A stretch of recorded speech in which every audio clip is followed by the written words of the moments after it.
Thank you for joining the Islam Unravelled Anti-Racism podcast. Our guest today is Victoria City Councilor Sharmarke Dubow. Sharmarke, welcome to the podcast. Thank you for having me. I would like to start by acknowledging that our anti-racism work in the province of British Columbia takes place on the unceded ancestral territory and homes of the First Nations people. I am grateful to be speaking to you today from the territory of the Musqueam, Squamish, and Tsleil-Waututh First Nations. Shamarke, it's lovely to see you again. The last time we had the pleasure of talking to you was it was on March 21st when you spoke at our commemoration of the International Day for the Elimination of Racial Discrimination. Yes, You are a former Somali refugee who immigrated to Canada to become the first black and first Muslim city councillor for the city of Victoria. To understand your journey and how you got here, let's start at the beginning. What was your life like in Somalia growing up? thank you for having me, and it's really a great pleasure to join you on today. And I'm zooming in from the Longongan speaking people, Songis and Squamal Nation, and I just want to give my gratitude and respect to the people who protect these lands and able to work, build relationships, and play and just continue to build understanding and relationship with the indigenous communities that still exist. And also, I just want to be the best Canadian that I can be, playing a role in reconciliation. And yes, you're right. I'm originally from Somalia, and before I became Canadian, and my life, as anyone else, has a long story, and everyone has a story, and I have my own. And going back to your question, and it was just a normal childhood as any other children, going out when you are a child, playing there and coming back, sometimes getting into trouble. You either came late or you come with the dirty clothes, and just playing with the neighborhood children, going to routine life, waking up, family having dinner, just such as routine, normal childhood until the Civil War happened. And then everything has changed and the childhood has been disturbed. And And this was that's the why when we flee, and this was the Civil War in the 1990s. in early 90, yes, early 19s, 91, 92. And after the Civil War started, and the I'm sure the situation there became very difficult for your parents, for your family, in terms of just the violence and destitution and desolation that war always brings. Was it most of your family that left, or just your immediate family? That is a good question. And before I answer that question, I just want to, acknowledge today is Mother's Day, and it's Sunday, May 6th, 2021. And to me, that is important because the man I have become and who I am today is because of my mother, because of the sacrifices she made, because of the decisions she made, and the how hard she worked to raise us and protect us. So you know that in any war or in any conflict area, especially when the civil war or warlords or armed groups or any violence, usually women and children are the victims. And today, and I don't have the numbers correctly, but half of the forced displaced or displaced people around the world are children. So that shows the magnitude of the number of people that are displaced. Maybe is I think it's about 70 million more, and 25 million are refugees. So, and my mother made the difficult decision a mother should never do, to put myself and my older sister on a boat to Kenya. And for her to do that, just thinking about a mom putting two children, I was 8 years old at that time, and my mother was older, and my sister was older than me. Her making that arrangements and that decision is not easy, and I know that so many mothers around the world make that decision every day, either and if they're going to eat one meal, or if they want to skip one meal, or if they want to be safe. So that's why always for me, my mother is the key person, and everything I do, I learned from her of generosity, making the difficult decisions, having integrity, and showing up for people who are the most marginalized. So she decided that, and she put us on a boat, but then she joined us later to the refugee camp in Kenya.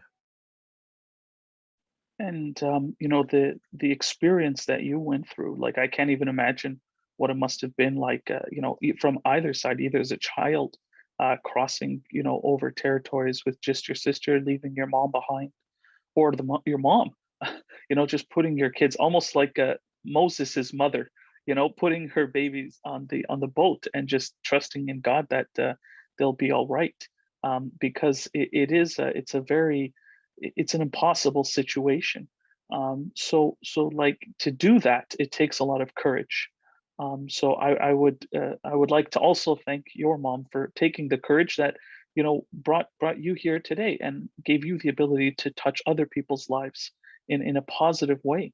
And many of our audience might or might not be aware, but Kenya is actually home to the world's largest refugee camps.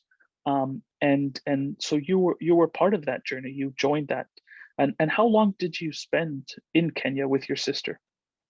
That's a good question, and yes, you're right. And I am grateful to the Kenyan government and public people of Kenya to welcome and all kind of refugees from Congo, from Sudan, from Ethiopia, from Somalia.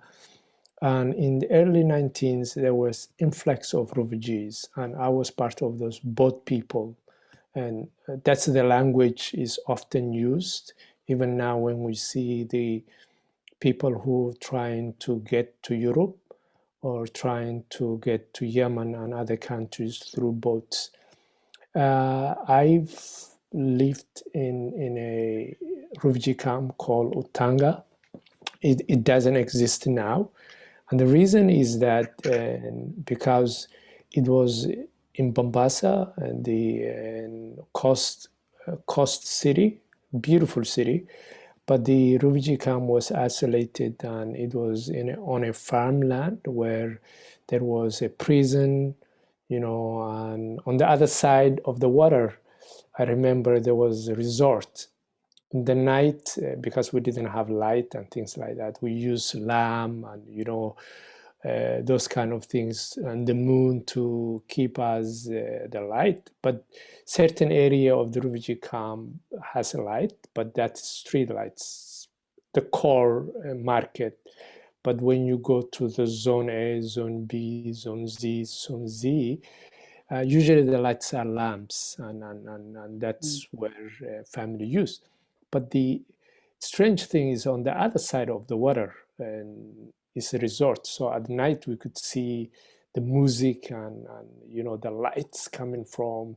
And sometimes now that I grown up, I wonder people who were going to that resort if they knew there was a camp on the other side, you If they know. even knew what was going on, the stories of Yeah, people there, yeah, well, exactly. they were partying and having fun, and exactly. Wow. Yeah, and it just makes me think, and so they closed in end of 1995, beginning of 1996, and the reason was because there was a big tension between the local and the refugees, because the refugee camp was expanding, and that caused a bit of a tension with the farmers. and also there was a big prison, and I don't know the decisions. I have to read more.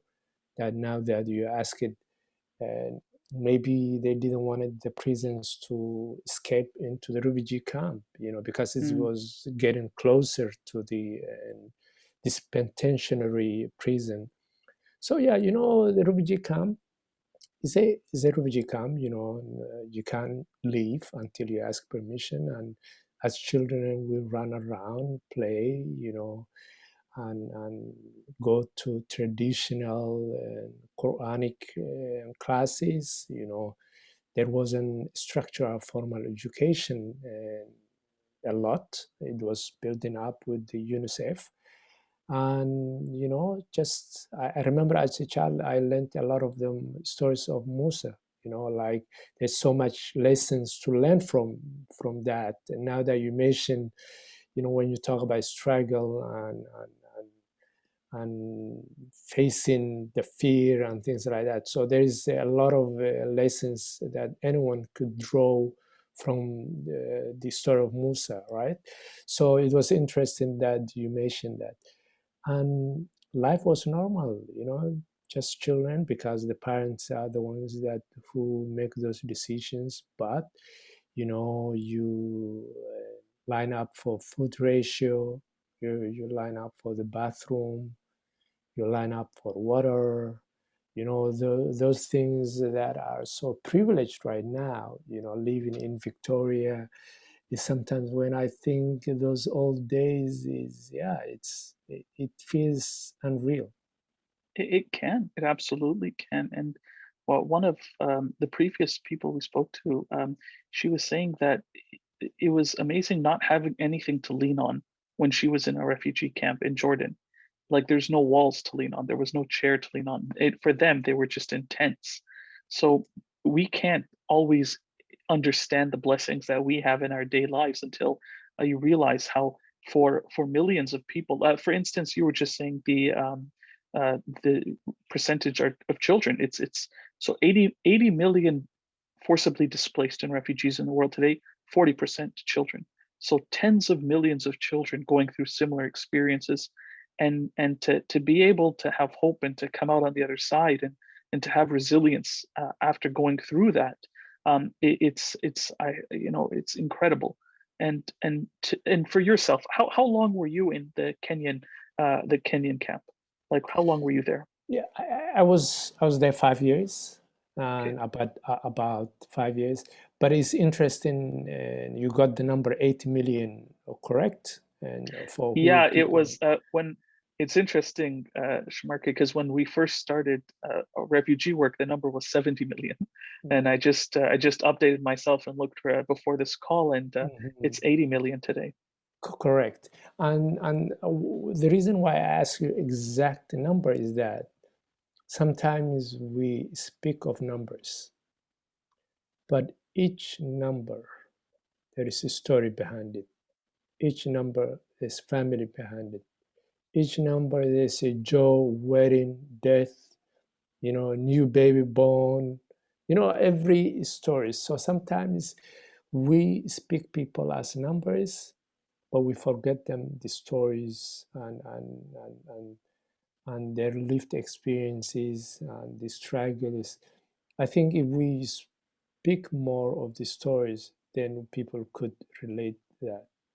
Absolutely, absolutely agreed. And one of the initiatives we had specifically to deal that was the Refugee Portal podcast, which tried to highlight those stories. And we have Mhm. an upcoming event on June 20th, the World Refugee Day, which we're very grateful to you to be speaking at, to show those stories for people to understand and to relate to, and really have a broader appreciation for the struggle as well as the contribution of refugees.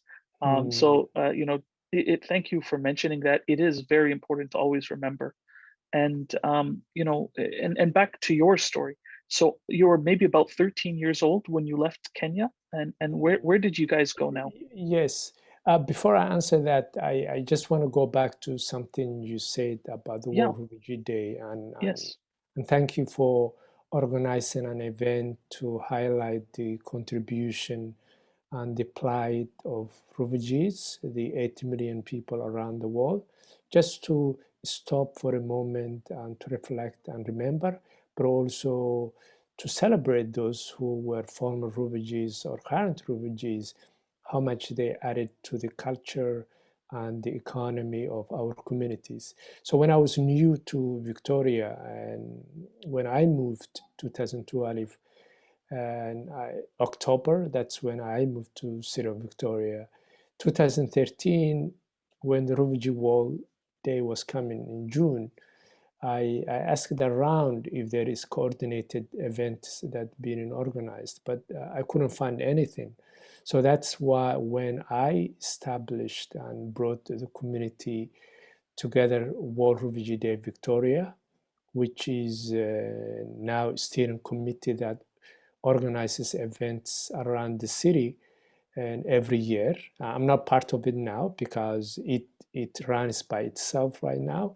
But the first thing I did in 2013, I remember, is walking into the library and meeting one of the coordinators at the public library and say, what do you think if we organize 3 events in 3 branches in Greater Victoria to highlight those stories? And it was interesting because I was able to bring someone who came to Canada through the Vietnamese refugees, the plight of refugees. I found someone that has family from Holocaust. I found current refugee from Dadaab who came as a student. So I showed the differences of people coming from all around the world in a different experiences, but forcefully removed from their homes, but then are all linked the story of refugee, and just to take the negative away and to reclaim the word and say that our Canada includes refugees. So I just wanted to appreciate you and taking the time to highlight an event on that day. But going back to your question, yes, I was 13 years old when I lived in Kenya because we had 3 options. One option was either to go back to Somalia through repatriation, and usually what happens around the world when it comes to issue of refugee, the best option, the best solution is repatriation, which means going back to home. If that is applicable, that means if home is safe, and when you go home, if you can have the trainings, all the support you need once you go back home, because so that you could survive as well, right? Because if you were in refugee camp and getting food rational and everything, then you were not trained, you were not part of national programs, you didn't have a self-reliance, livelihood. So like if you were there like 3 generations and the government didn't include you and educate you, then it's hard when you go back that now to reintegrate, right? So having those programs. So the best option is usually reintegration and repatriation. And we couldn't go to Somalia because at that time the conflict was still on, or relocated to, as you were saying, one of the biggest camps, Kakuma and Dadaab, which was another option, those refugee camps who are at the border. And my mother, again, didn't want to do that. And the third option is to either live undocumented in Kenya or become an urban refugee within the cities, which means you depend on your family's support, those who are in the diaspora, to send you money and remittance.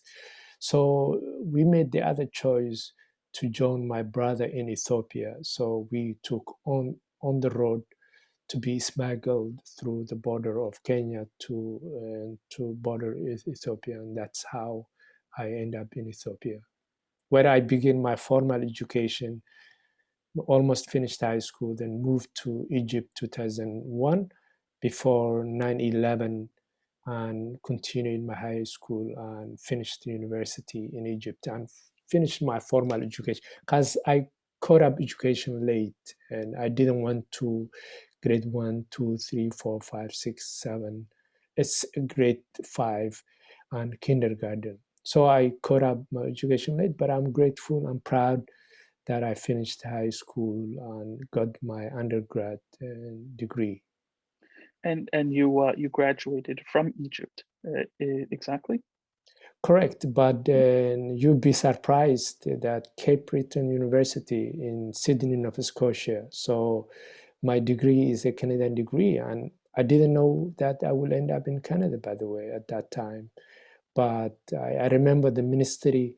I don't think she's still the Ministry of Education in Nova Scotia because governments do change and roles are changed.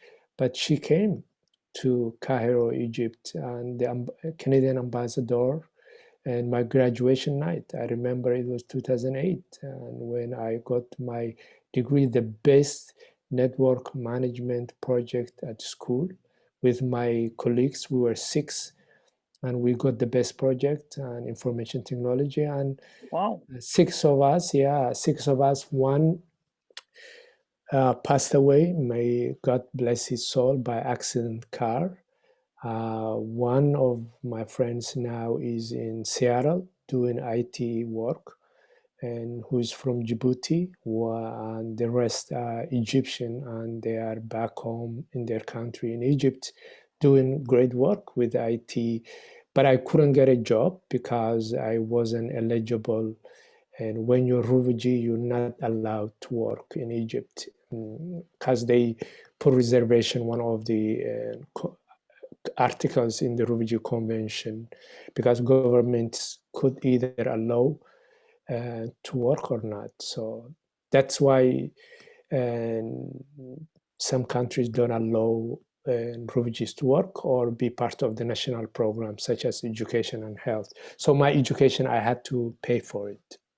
You paid for it yourself. So your Through my education family. through your family, and you reached the top of the educational hierarchy in your field, being recognized by the Canadian ambassador, as well as the Minister of Education for Nova Scotia. And that's an amazing coincidence that the Yeah, school yeah. you chose. And so what year was that you graduated from school? 2008.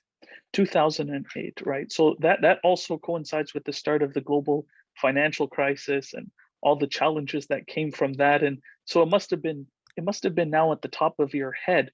You've struggled for so long, your family has struggled and contributed so much to your education. How can you make something of this? How can you give back? So what did you decide in those moments? By the way, shout out to my brother who sold his car to pay part of my school tuition. That is a amazing sacrifice. And that's a good question. You finished information technology, business technology. You have Canadian degree. You are excited.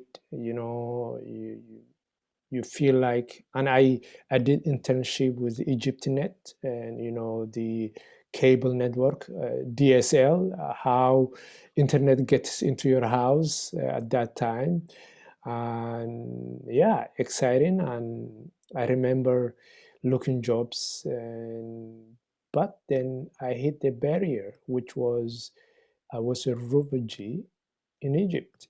So that means I didn't have a right as the national, as a national one. I also wasn't a foreigner, such as, when you're a foreigner, you have your embassy, so that and your embassy will help you with the paperwork and whatever requirements that might arise through the employment opportunity. And sometimes locals are given first, and the company has to approve if local cannot get if local cannot do the job, then the foreigner would do. So it was a sad moment because and this is the challenge refugees face. And this is my story is not unique, by the way, you know, all around the world. As even today, May 9th, 2021, that we're speaking about my story, which has happened a decade ago, is still the same around the many countries around the world, you know. Some even didn't sign the refugee convention law, let alone those who've signed. So I was treated as a foreigner when I'm refugee. And the reason why I say that, that is foreigners and refugees are not the same. Refugees are hosted, you know, they get protection of the state, you know, and they have rights under the international law and the refugee convention, and sometimes if there is domestic law within that country. And so because I couldn't get a job, I started to give back. And while I was in the university, actually, I started non-profit organization which was helping needy, impoverished neighborhoods in Cairo. Although I was refugee, I was privileged because I could afford my education, but I was giving back to the communities that welcomed me, you know, that the country that and hosted me. So I was giving back those who were less privileged and trying to mobilize students in my university who are really privileged, and so that they can give back. And one of the things we did is and train and women who are doing you know, belts, bags from leather, to increase their business, to go to exhibitions and markets so that the sale could increase, and also open daycare while they work, and their children could get some lesson and trainings, and also helping them pharmacy in their neighborhood, you know, and build those relationship with the community leaders to access that, right? So because of my passion, then I realized, okay, what could I do? Then I started working with the Center Migration and Refugee Studies at the American University in Cairo, and helping refugees and becoming an interpreter. I was trained as community interpreter, then I was trained as community psychosocial worker, you know, helping back and the refugees. Then I got a job at a non-profit organization, which was human rights organization, and to become focal point for separated children and unaccompanied refugee and child soldiers that come to in Egypt from Eritrea, Sudan, and Congo, to help them the psychosocial support and work with the legal team and partners such as the UNHCR, Caritas, CARE, and the Egyptian government for the, you know, have a best interest and for the children, and then help them to sometimes get resettled, but sometimes make sure that their legal rights is protected, but also give them access to education, to their health, and prepare programs, because at the end of the day, children are children, and I was one, so it was a privileged job. Then I got another job within the organization to become community outreach, to do outreach and assessment, to support and mobilize schools. Because one interesting thing in Cairo is there's a lot of Sudanese schools run by refugees, because a lot of African refugees cannot go to the formal education, and they can't access, they can't get it free. But there are exceptions. Some Syrians are allowed, it's case by case, but a lot of refugees are not allowed. So what they did is form their own community schools so that children could access schools and implement Sudanese curriculum. And so my job was to reach out to those schools, build their capacity, and create awareness, their rights, and work with the UNHCR on programs and things like that. So I was doing that job. Then the Arab Spring happened, the revolution happened, you know, and that was another life experience for me to see everything unfold. And in the middle of that work is when I left because, you know, I was doing a human rights job and it got a little bit risky. So I was lucky to come to Canada in 2012. And the Arab Spring, my God, what a moment of hope, and then everything that happened after that, and to be in Egypt, which really was in many, it started in Tunisia, but like the kind of fire behind it was the protests in Tahrir Square, and did you see any of that? Did you partake in any of that? Yes, one, I had no option because as a community leader, as someone who was working with the Ethiopian, Eritrean, Sudanese, Iraqis, because in 2006 there was a lot of Iraqi refugees that came to Egypt. So mobilizing communities. Now I was receiving so many calls from community leaders seeking information. And one thing I remember is when conflict happened, rumors begin. Fear, rumors, those are two dangerous recipes in terms of fake news and all that, right? Because people create things and people get scared. So me to receive the phone call, I'm scared myself, but I need to collect myself and stay calm, give them the facts, because communities got scared when they see the foreign aid workers and the UN staff and other agencies evacuated because they were nationals of other countries, such as American, Canadian, German, Swedish, Indonesian. So when they saw the other nationals to be evacuated, but the refugees, where would they go? Who do they have, right? So you can understand how families get afraid, right? Even Egyptian families were afraid at that time, let alone the refugees. So I had to go to the streets.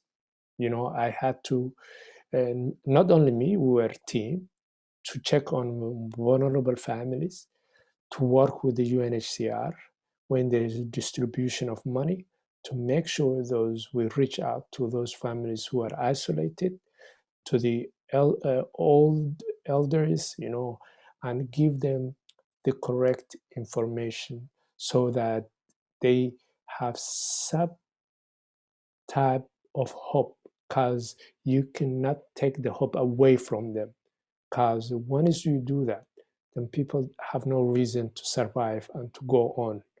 So it was the busiest time of my life, you know, because there was a lot of misinformation and fear, and things were changing by the hour, by the day, and I can talk about it all day. Just those the first 11 days were like the most scariest. I have seen civil war, but you know, I got adjusted a little bit stability than to see this. Seeing a policeman take their uniforms off because they feel more safer to dress civilian. That is in Cairo. If anyone lived in Cairo, they would know what I'm talking about, you know? So that was an eye-opening for me. And yeah, so I was busy helping with families. And yeah, like And I it's had afro. you had an afro back then. I will send you a picture. Me and my friend just came back from distribution of money and registration of refugee families, and near a town, because the military Wow. was safeguarding and all the key points, including Tahrir and key such as banks and government facilities. Wow. Wow. You know, it must have been something to take all your experiences and your skills and to see what was so stable before, what people took for so granted, in a way just fall apart in 10 days. And you know, the fear that you're experiencing, and unique to the Arab Spring was this was one of the first times where social media played a huge role in really cultivating a population and spreading disinformation. And you know, it's carried on, it's expanded. But did you see that at the start of really the power of social media in these kind of revolutions and in communities? Yeah, Twitter played big role in terms of organizing and things like that. But it was interesting what you say, people having stability, sense of security, but feeling insecure, insecurity and seeing violence and being scared really shifts the opinions and people how they feel. And I tell you why I say that. I'll share a story with you. While I was doing the psychosocial work, I was also an actor. I was part of a theater player. I was doing that until I left to Canada.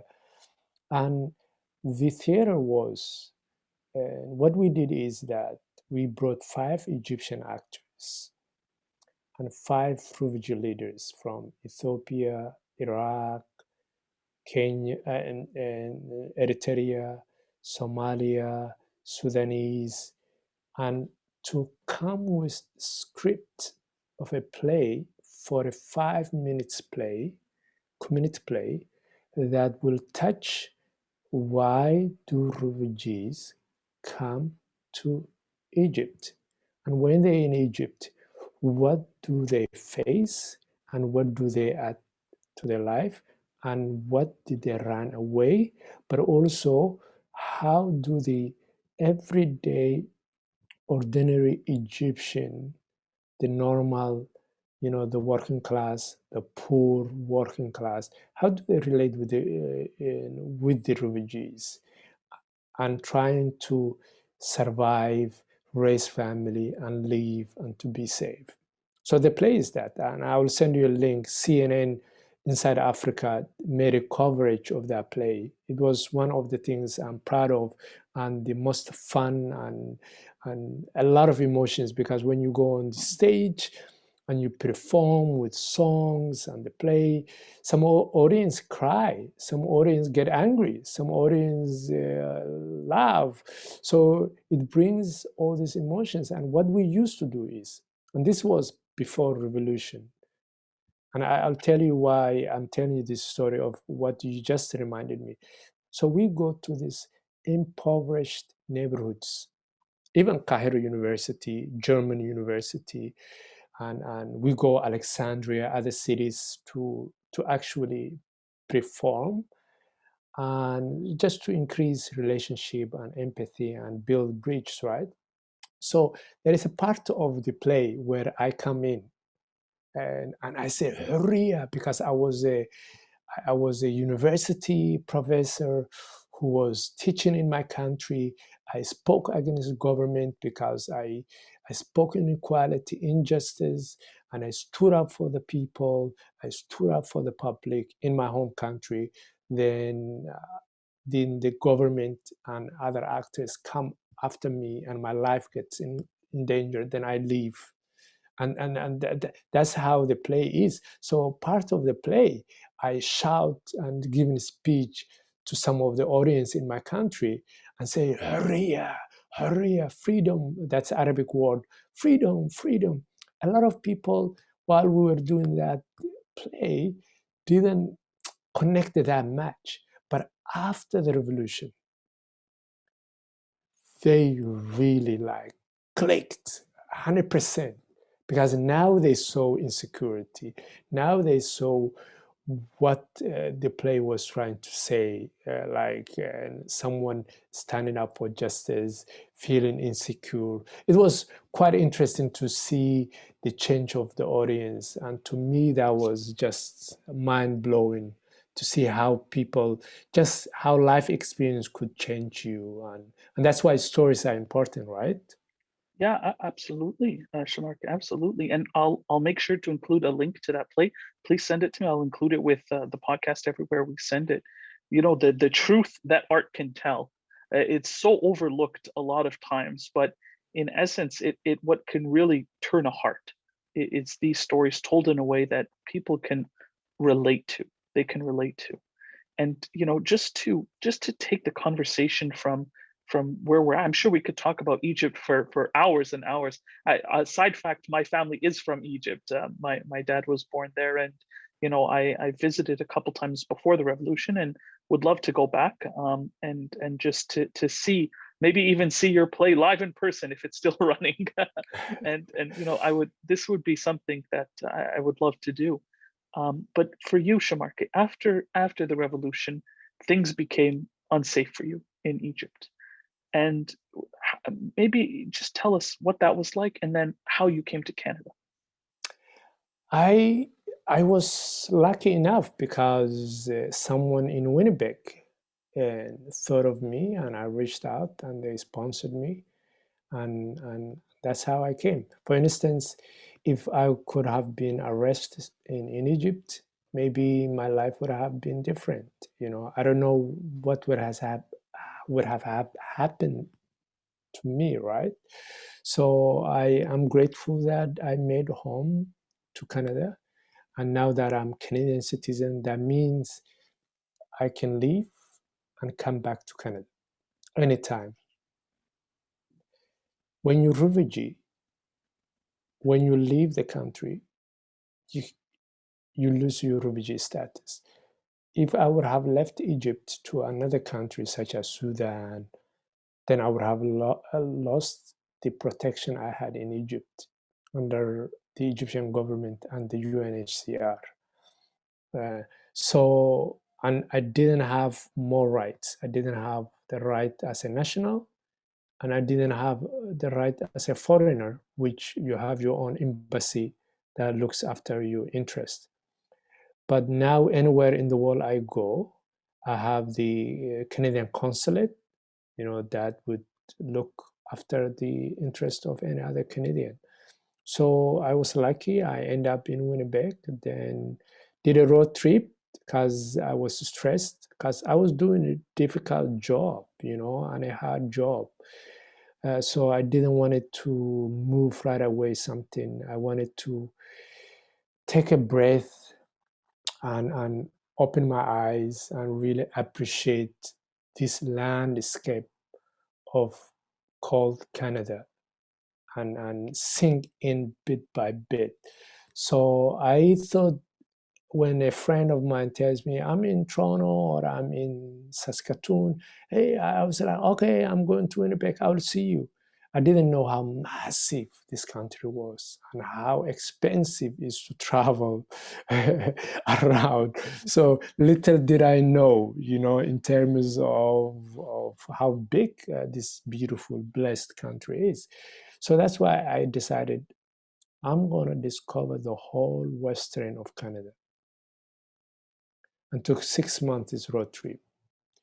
While I was doing my road trip and seeing friends, Regina, Saskatoon, you know, Prince Albert, you know, Calgary, Edmonton, you know, all the way to Vancouver, and seeing some families and relatives from Seattle for the first time, you know, because I couldn't cross, they can cross easily at that time. So I was applying jobs. Then I got a job in Victoria, and I'm glad, and because they could recognize the work I have done overseas and the skills that I could bring. So I got as a youth worker and at the Victoria Immigrant Refugee Center Society. They had a new program called VIPP, Vulnerable Immigration Population, something like that. And then was a case manager where wrap around to work with the newcomers in Greater Victoria and school district, but also with parents and help the youth at risk develop and mentor them, but also surround them programs as a wrap around. And that's where I moved to Victoria October. I came Sunday, then Monday I went to my job. Wow. Within one day, and that's amazing that such things, again, Canada is a blessed place where things like that can happen. And, Hmm. for a lot of us to remember, we don't think about it. Like you were talking about the passport, you know, growing up as a Canadian, you just think, where do I want to travel? Right?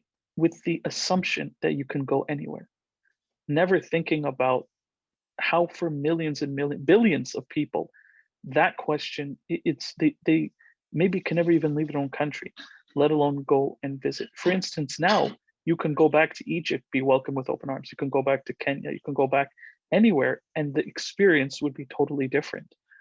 And just because of a passport, or just because of being able to get a job, and move to a new city, even it's very, it's a privilege. It's a privilege. And I think a lot of us who were born here, and even some people who did immigrate, to really appreciate that and ensure that we can share that with others who come here, right? That welcoming, that ability to understand that there's a lot of privileges that we have, and how can we recognize that and give back. So you take it to the next level, Shamarke. So despite all the challenges that you faced, you can see throughout your life's journey, in each instance, giving back, helping others, supporting people, even the jobs you're doing, the work you're in. Like it's pretty amazing. And then, so how long were you in that role? How long were you working there? I was working until I believe 2016, because 2015 we the public of Canada, the people of Canada, we've mobilized each other and pushed the federal government to make the commitment to bring more than 40,000 Syrian refugees. So that it was a national program, which I'm proud of us who's a Canadian. It's a small number, but it was significant because those numbers today, they are business owners, they're Canadian citizens, children are born.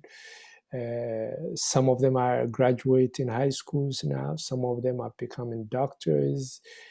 So I left that position because there was another position at the Intercultural Association of Greater Victoria where the role will be making connection the long-term residents in Greater Victoria and newly arrived refugees, to match them and then help them support each other, because when you're new to a country, you have to learn about how the transit works, how the banking system works, the going to picnic and getting your first bike.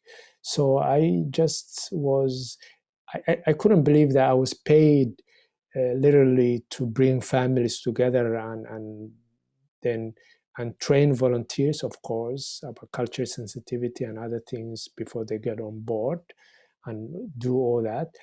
But the long term was just connect these two families. And even now, I'm not in that job, but I run into either the volunteer or the other family. They're still friends, like they celebrate their Wow. birthdays. Yeah, so that was the base.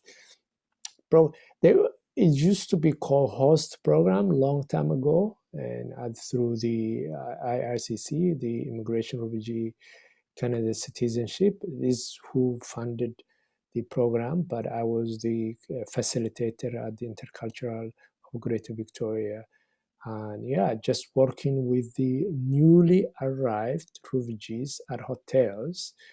And yeah, just such a pride because their stories reminded me exactly my stories. And seeing 8 years old, and now they're grown up, and just I know every family by name, and like I think three of them now own businesses in Victoria. One has supermarket, one has a track food, and it's just amazing. And I got that job while I was working that job in 2017.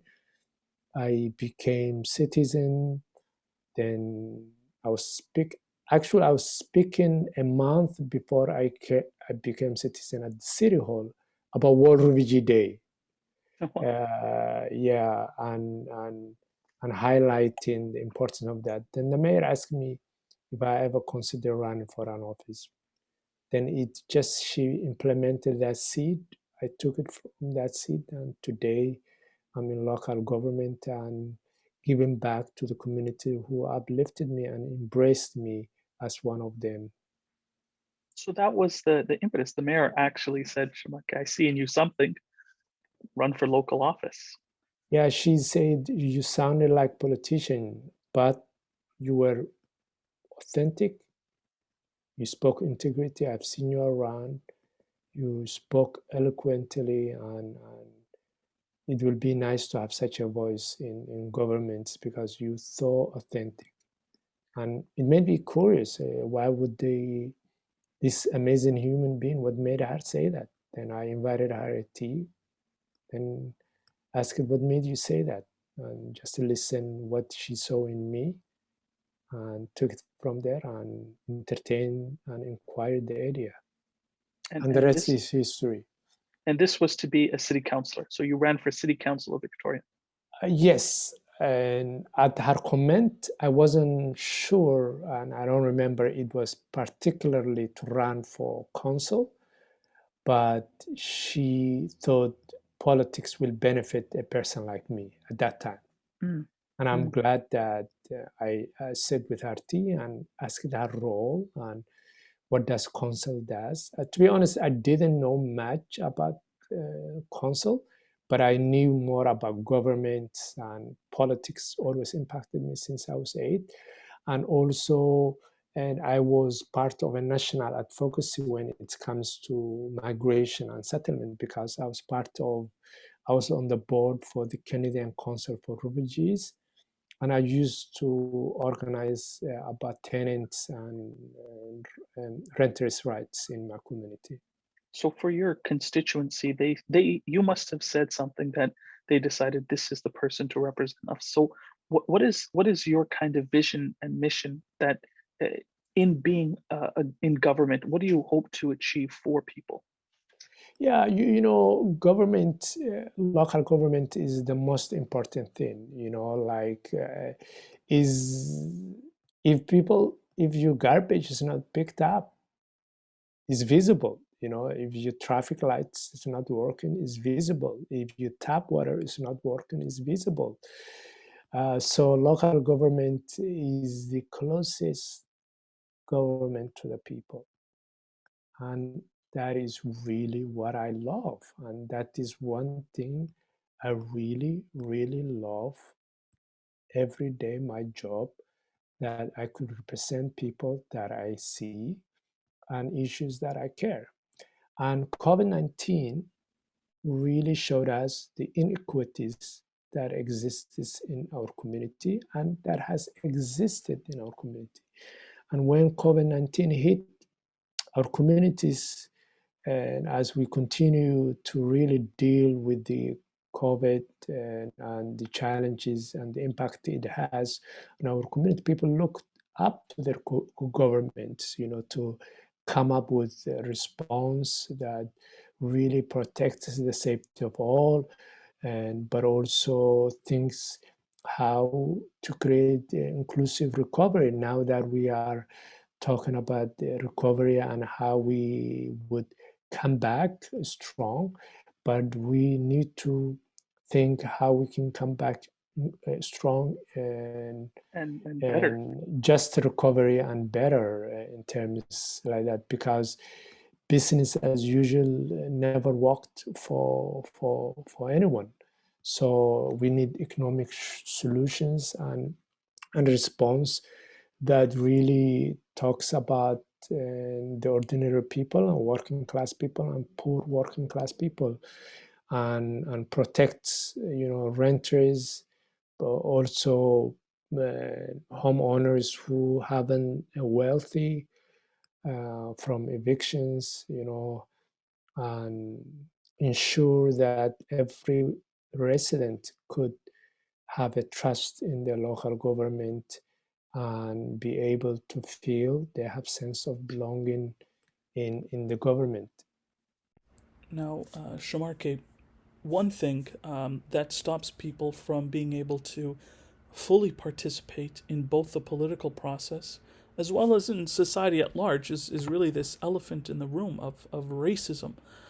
Canada is not immune to that. We've seen time and time again. Now, as a black man, as a black Muslim man, not just in public office, but also just as a man, what are your thoughts on dealing with racism, this kind of virus of hate? Yes, you're right. I am the first black city councilor elected since 152 years. And yes, you're right, the first Muslim. And yes, you're right, the first someone who was born in the continent of Africa and who immigrated from there to Canada. Yes, you're right. There is under representation in politics and way too many professional fields, and that will impact how we see ourselves and in the spaces we exist and move. And that creates uncertainty and fear, which sadly have worked toward eroding hope in some ways, have affected uh, the way our communities are led and the way our communities are being designed. So that's why we need and we must have broader social and systematic change. And that's why I believe strongly more than ever today that we need to look who is on the table when we make policies, procedures, and make decisions behalf of the communities that we represent. And yes, I do face racism, but that is not alone to me. That indigenous people, people of color, women, and other marginalized group face as well. But I'm committed to really fight for change. And you know that studies have shown, and this is something proven, that many cities across the world in Canada, even within our own, my own city, in city of Victoria, that the chronic disparity between the have and have not are concentrated in low income families and sometimes low income neighborhoods that also experience a host of other social inequities. And that's why what we need to address to really make sure that we have an equity framework and equity lenses. And that's why I was broken record for that on council, and now the city of Victoria is going to have equity EDI office, inclusion and diversity and equity office, and the and that and having a framework is a way to introduce set of questions to be asked, who will benefit the decisions we make, who's in the table, who's is excluded from those benefits, and why, who might be harmed, how might some population groups be unfairly burdened today or in the future, how might this privilege be further entrenched, have we have important decision made directly input of those who will be most affected by the decision. So and when we ask all that and try to transform systems, then we are able to really talk about challenging and racism and discrimination, because we have to really ask the hard questions where we work on the system, and that is advancing equity is more important now than ever. and having those principles. Agreed. And COVID both highlighted it, but also allowed us to have time to think about these solutions and try and implement them. And one thing you said, to tie it back to your experience, was for a lot of people living in Canada, there are those people who are in those resorts. And many people in Canada are the people in the camps who don't have electricity, who don't have water, who don't have the metaphor, right? To tie it together. And if we care about our country and our fellow citizens, we have to make sure that we are at least all benefiting from the Canadian experiment, and not to just have the have and the have-nots from a systemic perspective. So again, thank you for taking the time to share your story. I believe we can have many more discussions on all these matters. I'd leave the final word to you, Sharmarke, about your future vision, your plans, and what you would like to say to our audience. Thank you, and I just like to, what I was hearing, what you just said is, we will pull through by pulling together, like we've done in the past. That means that we need to care for each other, and this virus has shown us that we depend on each other. You know, until all of us are safe, then no one is safe. And one more thing that I want to say is that this moment really calls on all of us to go all in for all of us. And that's what I'm committed to, make sure that the decisions and the policies that I make, it works for everyday people, the working class people and the working poor people. And we are better off when we are all healthy and safe, especially the most vulnerable among us. Agreed. With love, my brother, thank you so much for taking your time. I hope you have a wonderful day, and peace and blessings, as we say in Arabic, assalamu alaikum. So thank you again for taking your time, Sharmarke. It was a real pleasure. Thank you. It was a pleasure having me. Talk to you soon. Take care. Bye-bye. Bye-bye.